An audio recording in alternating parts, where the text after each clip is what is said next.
সার্থকের বাবা স্রোতের জীবনে কোনো বাজি ধরতে চায় না বিধায় এবার সার্থককে নিজ হাতে পুলিশের কাছে হস্তান্তর করে দেওয়ার সিদ্ধান্ত নিল সার্থকের বাবা। হ্যাঁ বন্ধুরা, ভিডিওতে লাইক দিয়ে দেখতে থাকুন। সার্থকের বাবা বলতে থাকে যে না, তোমাকে দিয়ে কোনো বিশ্বাস নেই, কারণ কতক্ষণই বা আমি আমার মেয়েকে নজরে নজরে রাখবো। তুমি ঠিক কোনো না কোনো কায়দা করে আমার মেয়ের কাছাকাছি আসার চেষ্টা করবে, কিন্তু সেটা তো কোনো মতেই আমি হতে দিব না। কারণ একবার যে আমি ভুলটা করেছি সেটা তো আমি বারবার করে হতে দিব না, তাই না?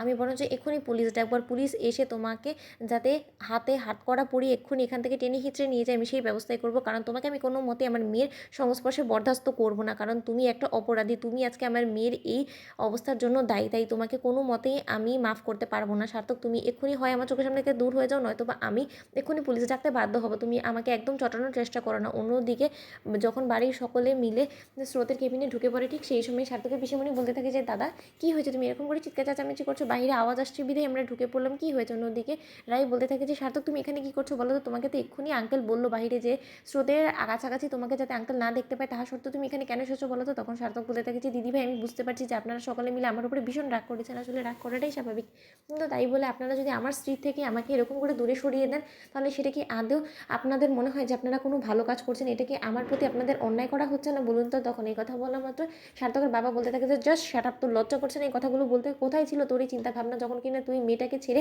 1 বছরের জন্য বিদেশে পাড়ি দেওয়ার কথা ভেবেছিলিস? তখন একবারও এই মেয়েটার কথা ভাবিসনি?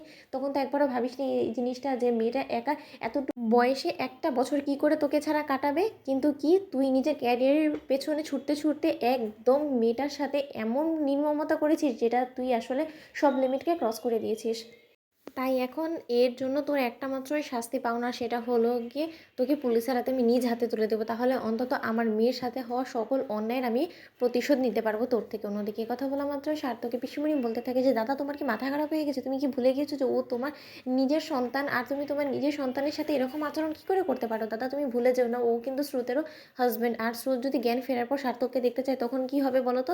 তখন তুমি কোথা থেকে ওকে এনে দিবে? তখন কি স্রোতকে তুমি এটা বলবে যে না স্রোত, আমি নিজ হাতে আমার ছেলেকে জেল হাজত বাস করাচ্ছি? তখন এই কথা বলা মাত্র সার্থকের বাবা বলতে থাকে যে সীমা, তুই যেটা বুঝিস না সেটা নিয়ে একদম কথা বলার চেষ্টা করিস না। আর তার থেকে বড় কথা, আমার মেয়ে জ্ঞান ফেরা মাত্রই সার্থককে কেন খুঁজবে? ও তো খুব ভালো করেই জানে যে ওকে ওর এই বর 1 বছরের জন্য বিদেশ পাড়ি দিতে চলেছে, আর সেই চিন্তায় তো মেয়েটা নিজেকে মৃত্যুর দিকে ঠেলে দিয়েছে। তাহলে আবার ও জ্ঞান ফেরা মাত্র ওকে কেন খুঁজতে যাবে বল তো? তার থেকে বরঞ্চ বল যে এই মেয়েটার সামনে থেকে যদি তোর এই ভাইপো সরে যায়, তাহলে অন্তত মেয়েটা জানে বেঁচে যাবে। আর সেটাই আমি চাই যে আমার মেয়ে বাঁচুক। আর একবার আমার মেয়ের সেন্স ফিরে আসা মাত্রই আমি তাৎক্ষণিকই ওদের ডিভোর্স করিয়ে দেওয়ার কথা ভাববো, কারণ আমার মনে হয় না যে সার্থকের ছায়া যতদিন পর্যন্ত আমার মেয়ের জীবনে থাকবে ততদিন পর্যন্ত আমার মেয়ে কোনোদিনই সম্পূর্ণরূপে সুস্থ হয়ে উঠতে পারবে। তাই ওকে একমাত্র সুস্থ করার উপায় এটা হলো কি সার্থককে দিয়ে ডিভোর্স দেওয়ার। তো বন্ধুরা, ভিডিওটি ভালো লাগলে লাইক এন্ড শেয়ার করে সাবস্ক্রাইব করতে ভুলো না।